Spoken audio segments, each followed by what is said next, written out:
માતાજી મિત્રો, સ્વાગત છે તમારું મારા મિની વ્લોગમાં।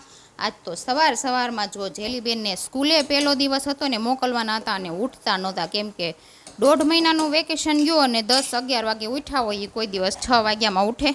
તો પરાણે મેં એને ઉઠાડી નવડાવી ધોવડાવીને જો નાસ્તો કરવા બંને બહેનોને બેહાડી દીધી। અને એ કહેતી હતી, મમ્મી મને એટલા વહેલા ભાવતું નથી। મેં કીધું તોય ખાઈ લે, પછી ત્યાં તારે ઉપાદી નહીં। અને મસ્ત મજાના તૈયાર કરીને બે બહેનોને મોકલી દીધી। અને 1.5 મહિનાના વેકેશન પછી જો મારી દીકરીઓ પહેલી વાર સ્કૂલે જાય છે ને તો મને ઘરે આવીને રોવાઈ જ ગયું કે ઘરમાં હાવ મારું ઘર ખાલી થઈ ગયું। અને મહેમાન હતા ને એટલે વાંધો ન આવ્યો, તો મારે બનાવવાનો હતો લોચો મહેમાન માટે। ઘનશ્યામ જો લોચો બનાવે છે અને હું બધી વસ્તુ લઈ આવી હતી સવારમાં, ચટણી ને ધાણા ને બધું બનાવવાનું હતું। એટલે તો ચટણી બનાવવાની હતી ને એટલે ધાણા ને મરચાં ને એવું બધું હું લઈ આવી। ઘનશ્યામે લોચો બનાવવા મૂકી દીધો અને મારે અહીંયા બનાવવાની હતી ચટણી, તો મેં બધું કટિંગ કરી લીધું હતું। અને આ બાજુ છે ને મારી નણંદ એક હતા ને એણે કાંદા કટિંગ કરી નાખ્યા હતા। અને પછી જો લોચો ખાય ને બપોર વચ્ચે હિયાંશભાઈ, જેલીબેન ને પ્રિયલબેન બપોર કોઈ દિવસ હુએ નહીં, પણ આજે તો 6 વાગ્યામાં ઉઠાડેલા હતા ને એટલે જો કાંઈ જોયું નહીં, ઓશીકું નહીં, કોઈ વસ્તુ જોયું નહીં ને ગમે ત્યાં મેળાવે ને ત્યાં હુઈ ગયા। અને મેં એટલા કપડાં હંકેલી લીધા હતા ને અમારા દાદાને તો જો હજી કલર કામ પૂરું નહોતું છું, તો એ ઉઠીને ગ્રીલને કલર કરવા બેસી ગયા। અને ત્યાર પછી મહેમાનને જમવાનું હતું રાતે મારા ઘરે, એટલે મેં રસોઈ બનાવવા મૂકી દીધી હતી।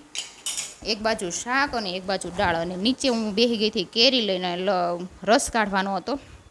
તો મેં બધી કેરીનો રસ કાઢી નાખ્યો અને બધા મહેમાનને જો હું જમવા આપતી હતી ને મારા નણંદ ગરમા ગરમ રોટલી બનાવતા હતા। પછી બધાને જમાડી લીધું ને એટલે મારા મામાજીના ઘરે મારે બેસવા જવાનું હતું, તો અમે બધા ઉપડી ગયા બેસવા।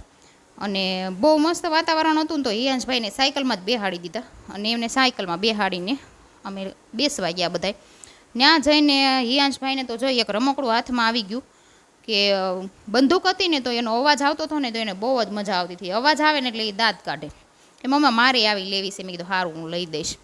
અને એવી રીતે રમતો હતો અને મને પણ એ બીવડાવતો હતો કે લે મમ્મા હું તને ગોળી મારી દઉં એમ।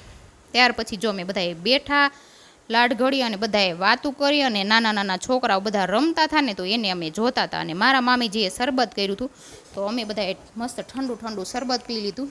અને અહીંયા અમારા હિયાંશભાઈ જો ફૂગો ફૂલવેલો છે ને તોય કે હું ફૂગો ફૂલવી દઉં છું એમ।